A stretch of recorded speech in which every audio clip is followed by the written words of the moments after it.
Welcome to the Going Green podcast. Today we're going to have a look at those once in a lifetime events that, well, maybe aren't so once in a lifetime. Yeah, the yearly occurrences of these once in a lifetime events, whether that be heat waves or hurricanes, such storms or cyclones, whatever. And I think what we really need is the news to ban the word once in a lifetime because, well, it keeps happening. They just keep, saying that, oh, these storms are going to be happening once in a lifetime and that, once in a generation things happen. And, you know, the answer is, yeah, but we've just had, what was it, in the last, since 2000, since the millennium, the freshman millennium, had 28 once in a lifetime storms in, across I say the globe, but, across the, Well, that's all right, Paul, because you can have a once in a lifetime event here and a once in a lifetime event there. It's just whether one person has several of these once in a lifetime sort of experiences. And, well, they seem to, don't they? We look at sort of these great fires in Canada and we say, oh, yes, that only happens once in a lifetime, except it happened, well, only a little while ago before. And we look at the bushfires in Australia and, oh, they're a once in a lifetime event. And, well, perhaps they're not. Perhaps we need actually a better thing to say, perhaps once in a millennium. well, the answer is it's one of those things where, because of what's happening, is of course they're these things, these heat related events, storms, whatever you name it, they've been happening, say, more often, but they're actually, it's not that more happening often, because it's just one of those things where there are loads of storms that just happen all the time, because just how the things build up and gather pace. It's just what people have been calling for is how large, or how not big the storms are, but how damaging some of these storms are. It's like how much rain is falling currently in India, causing all these huge landslides, and people going, wow, sort of huge amount of rainfall. But of course, it's one of the things people forget, that last year we were talking about the horrific number of landslides and rain that India had, that fallen on India just last year. And they forget this sort of, last year we talked about the huge rainfall. This year we're talking about a huge rainfall, and it's actually not. We haven't hit the same sort of months yet, as in, let's say, to make it an annual occurrence. We haven't hit that annual part because it hasn't been, let's say, a full 12 months since, in between events. It has been sort of saying almost, oh, unfortunately, it's almost, beginning of the seasons, but the seasons of, say, let's say, monsoon season, it's becoming longer. And Yeah. so more weather, I say more rain, but more weather is happening earlier and for longer. And so, is it because you're getting it earlier that you're you're not prepared for it, or is it the fact that you're just not prepared for it because it's so extreme and devastating? Yeah, we can't really say which really. I was looking at some video of a torrential storm in India, and I was looking at the people standing on the roofs of the houses, and I was looking at the tree trunks and sort of water just going down this street. And initially I thought, oh, yes, that's the video I saw last year. And then I realized, no, it's not the video I saw last year. This is the video that was coming out, yesterday or today. And we're seeing these sort of events now becoming, well, really far more commonplace. And this is welcome to climate change.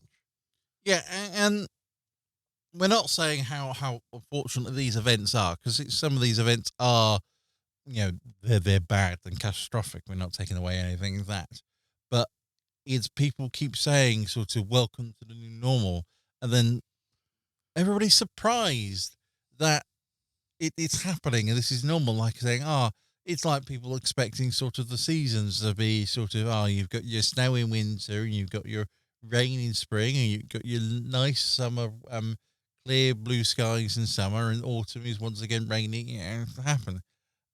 And we're not hitting those, I say those standards anymore, because we're breaking the standards, but the standards are just sort of being changed. We talk about, I say the weather talks about sort of this idea of heat anomalies, as in basically is something hotter than on average. And what we're discovering is that because how we're getting warmer and warmer, of course we're getting more and more anomalies, as in it's hotter than the average, because the average isn't keeping up with the average temperature change of the year. Yeah, what's an average, isn't it? That's one of the important things. What do you compare it with? I was watching the weather forecast, and they were saying, this is hotter, but what are they comparing it to? Are they comparing it to the last 30 years, or are they comparing it to Well, just last year. last year? Yeah. And they're trying to not push these things, but it is sort of describing sort of all how these changes. Unfortunately, not being unkind to most people, but we can't look at sort of a whole year and sort of say, we don't do averages well. We just can't get it across in our heads very often and very well. And not that's a shame, but it is that sort of, oh look, it's hotter, great, and is what are the consequences of that? Oh, all sorts of things. I remember the I think it's the governor of New York State who knows. But she was sort of welcoming to the new normal. But although welcome to the new normal, great, not doing anything about preventing this what is now becoming the normal, or more importantly, preventing it from staying or being the normal, and once again pushing it into those once in a lifetime events. So one of the things I read about, and we talked about last week, mentioned, was the hottest day in the world, happened, last week. But if you look at the statistics, 7 of the hottest days in the last, I don't know, since records began, have occurred in the last week.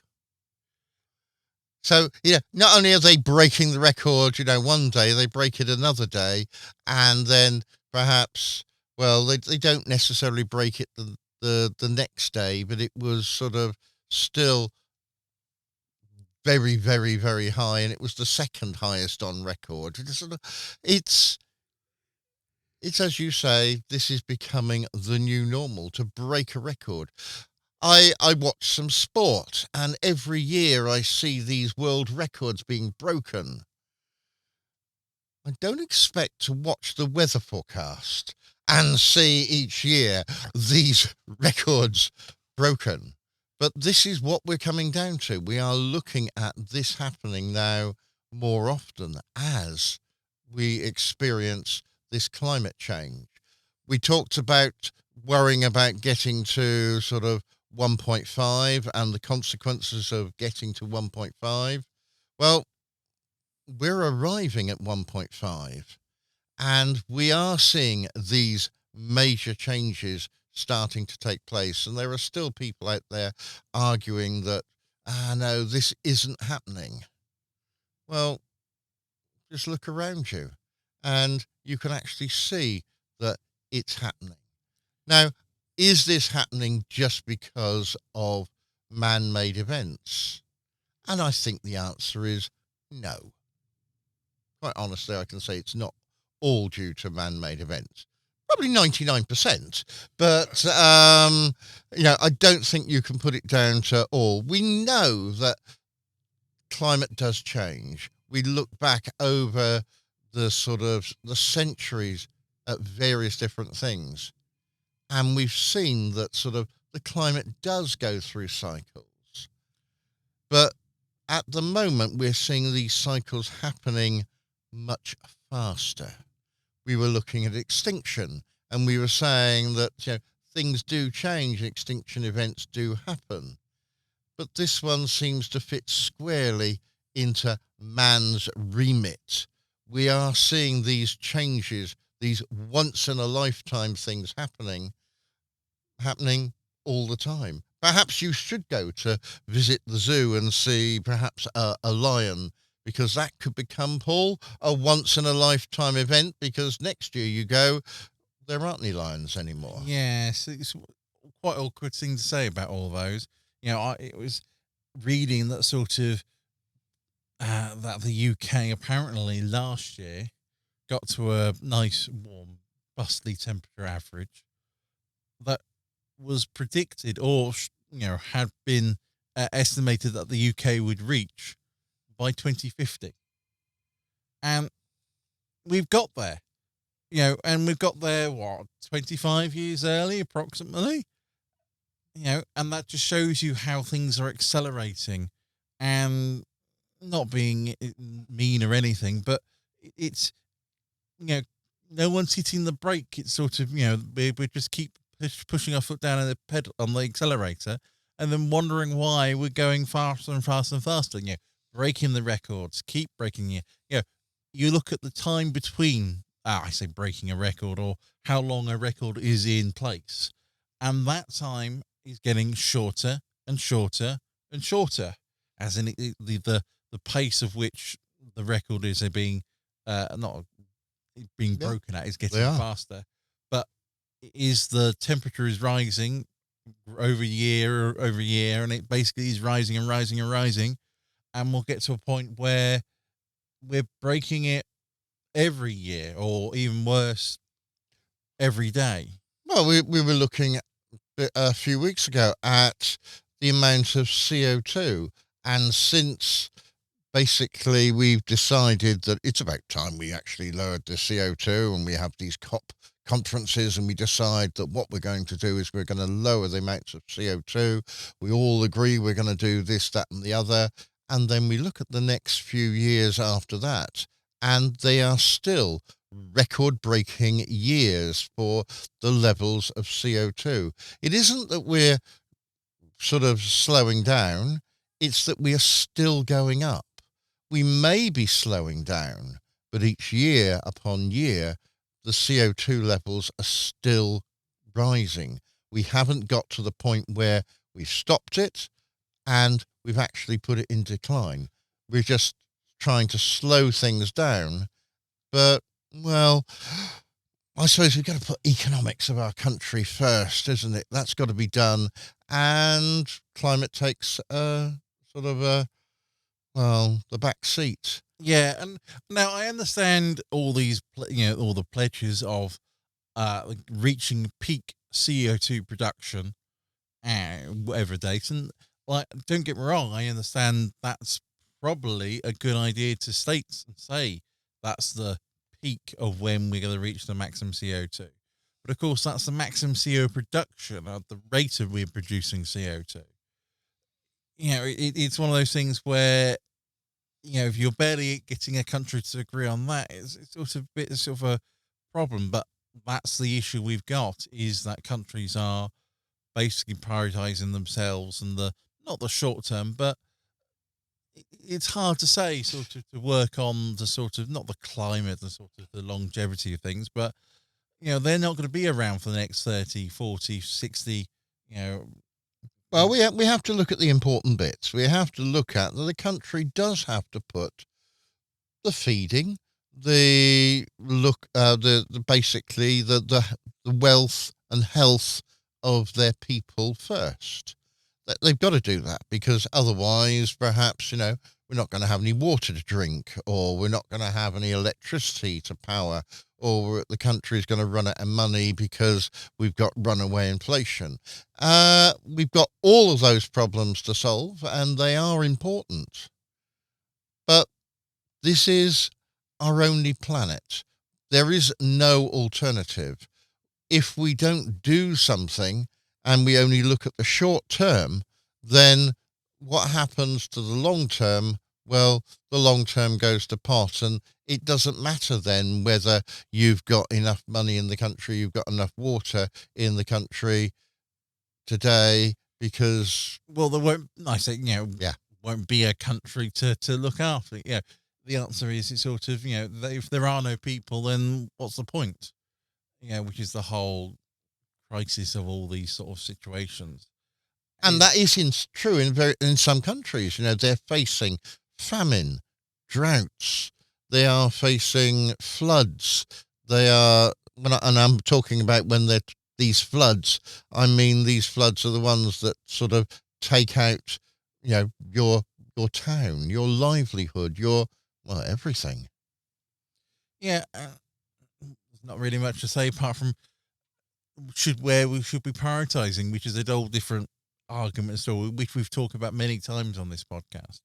But the issue here, which we're talking about, is a sort of not the idea of the once in a lifetime event, but it's sort of people are assuming that it only happens once. It was so bad that it could never happen again, or it's not an issue that way.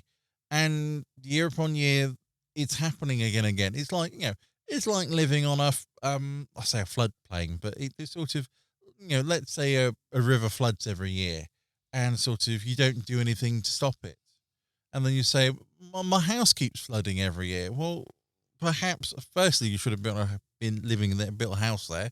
And secondly, what are you doing to stop it? Your house flooding every year? Well, I said I'm not doing anything. I'm expecting someone else to do something. You know, which is sort of not on my backyard or sort of situation, or even better still, I want you to do all these things, like I want you to build these turbines, be green and clean, but you can't affect my livelihood. I need to. You can't sort of say, let's put a tax on everybody, and then let's help pay to pay for all these green initiatives.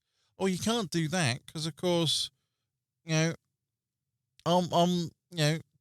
they say I'm Mr. Poor, but that's not quite the point about it. But it is that unfairness to all, which is the whole idea of climate justice, which is a big thing at the moment. And I understand climate justice. I just don't feel that, not that it's too far, but sort of, yes, there's a little bit of justice required. But at the same time, people should be looking at saying, well, I'm not going to be here. I should be doing something. I should be protecting myself from these things. And people are being not selfish. That's the wrong way to put it. But it is those who are doing it, aren't doing it, who could do it, aren't doing anything. And those who can't are saying, well, it's not me. I'm sticking my hand in the sand and letting someone else do it. It's a whole societal problem of sort of, it's someone else's problem. So these once in a lifetime events, generally we're talking about weather events, and these once in a lifetime events are in fact becoming more common, and they're all becoming more common due to climate change. And we are going to see these things. So perhaps this once in a lifetime idea, should we actually call it once in a millennium, or once in a 50 year, once in 100 years, or whatever. And perhaps let's try and break down what these terms mean and sort of look at rarity and severity. So I suppose we start with what was rare is now becoming common. Yes, I agree. Yep. And so with that, you're more saying, well, what is now rare? Because if the rare things are becoming common, then what is rare? Are those the supernatural sort of things, or? Well, I suppose there are some things that make a little bit different, because we now share weather and climate stories through news headlines and videos, YouTube, and so on. And we see these now worldwide events that perhaps when I was a child, that was in the years BC, actually, Paul, before computers. Basically, we didn't get so much news about various different things happening, and things perhaps did happen around the world, but we didn't learn about them until sort of, well, ever, in fact. So basically, we get various things that happen on annual basis, and we can see that sometimes these events are happening, as you said, earlier than they did perhaps a century ago. And what was quite rare is now becoming more common.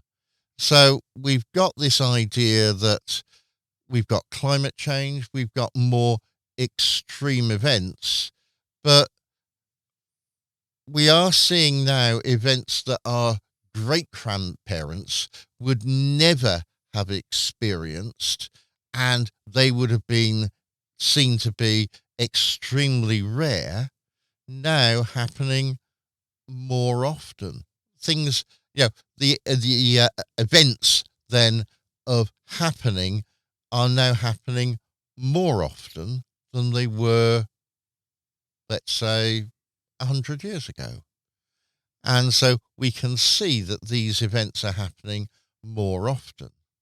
Okay, so if you have any sort of great grandparents around still, would you be able to ask them, did they experience any sort of temperatures like 40 Celsius in London?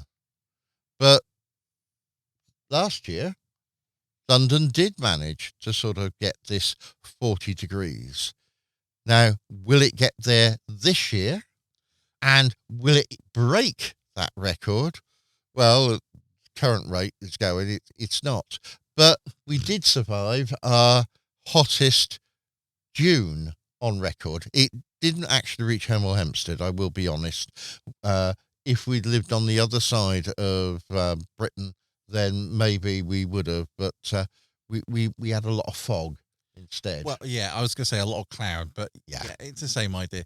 And yeah, I do understand. Is this the news cycle or the access to information is speeding up the information traveling, information, and so all these big sort of I say weather events, not disasters, although happening more often, it's because they're being reported more.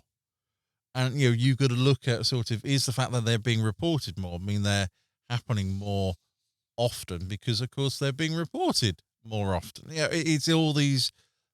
Yeah, I find there's some statistics comes in here, Paul.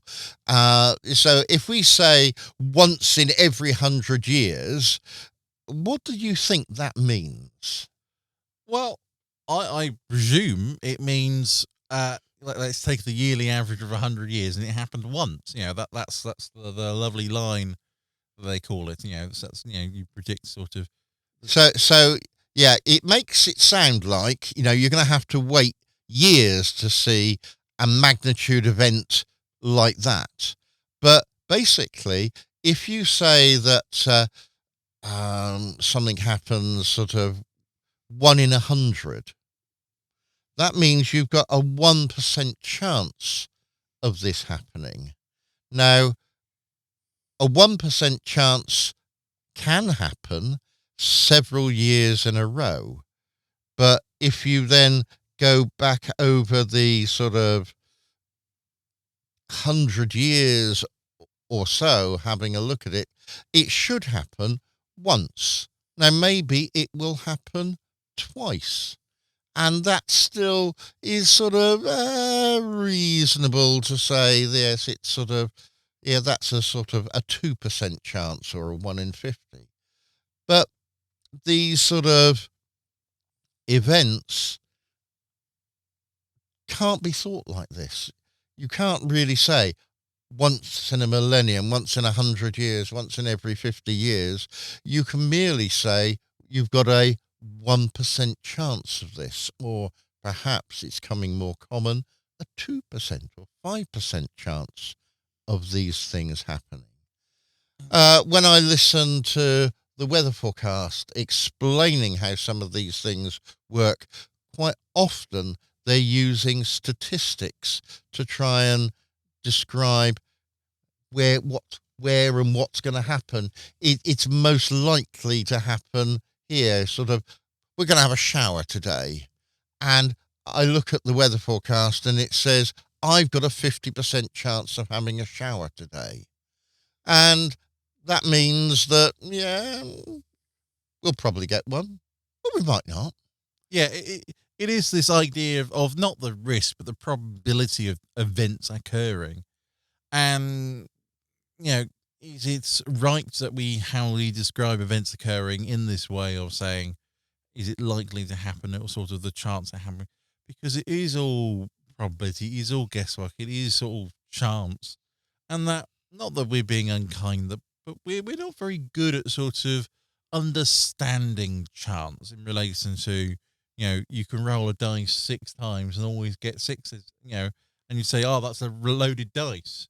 And the answer is, well, no, because you have a 1 in 6 chance of rolling a 6. It doesn't And matter. each time it's different. And yeah, exactly. That's the more of the point. You're not rolling sort of based on whether something else has happened. You're just rolling the same chance of it happening again. And, this is what we're bad at looking at. This is what we're bad at seeing. Describing and sort of understanding this idea of chance and when things are going to occur. That's why they say once in a generation.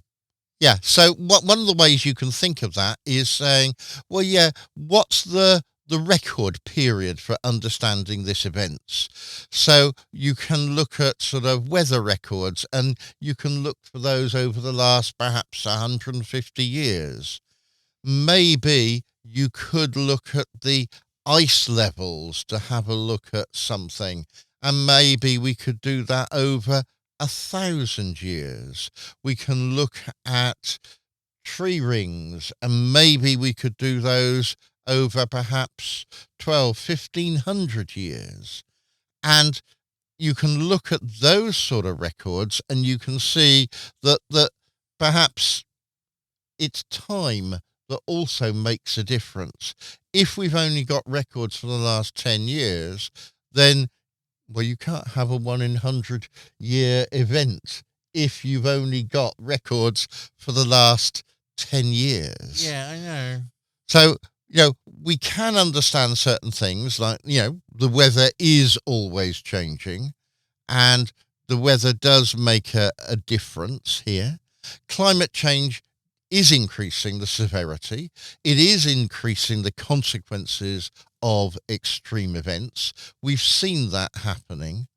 But can we be sure about this being a once in a lifetime event?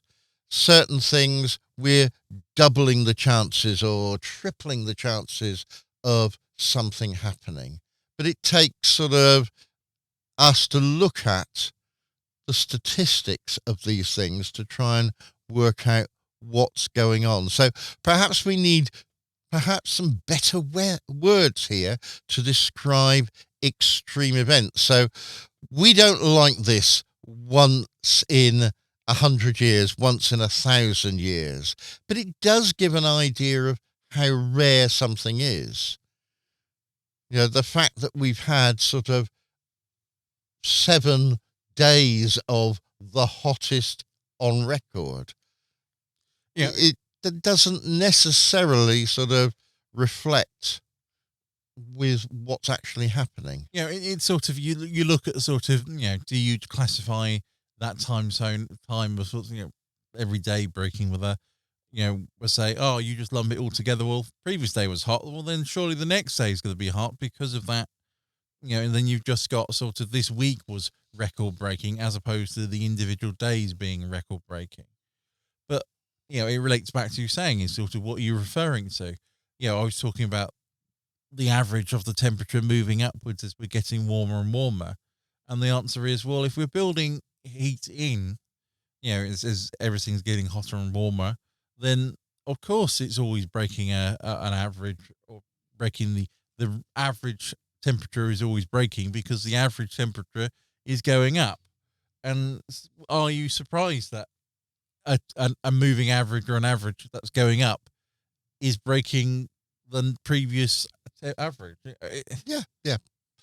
So basically, I think we have to think about these terms differently. We don't think about them as sort of once in 1,000 years, once in 100 years, because these rare events now are becoming more common. Basically, we're now finding ourselves in uncharted territory. We haven't seen these events happening before. And so we aren't seeing things now being extremely rare, because they are becoming more common as we are moving into more uncharted territory. We've never seen these things. We've seen the sea ice. We haven't seen these numbers so high before. And so we are in uncharted territory. Perhaps we're just going to have to use a different language around our maths to try and describe this, and not use statistics to describe how things were in the past, because the past has gone and we're now seeing a new future opening up in front of us. Yes. Yeah. And so what something I can tell you with definitely certainty is that there will be 100% chance that the podcast will be back next week, If nothing goes wrong. if nothing goes wrong, of course. So thank you for listening to the Going Green podcast, looking at the once in a lifetime events that don't happen once in a lifetime. And we wish that you stay safe until we see you next time on the Going Green podcast. Until then, it's goodbye from me. And a goodbye from me. Bye-bye. Bye.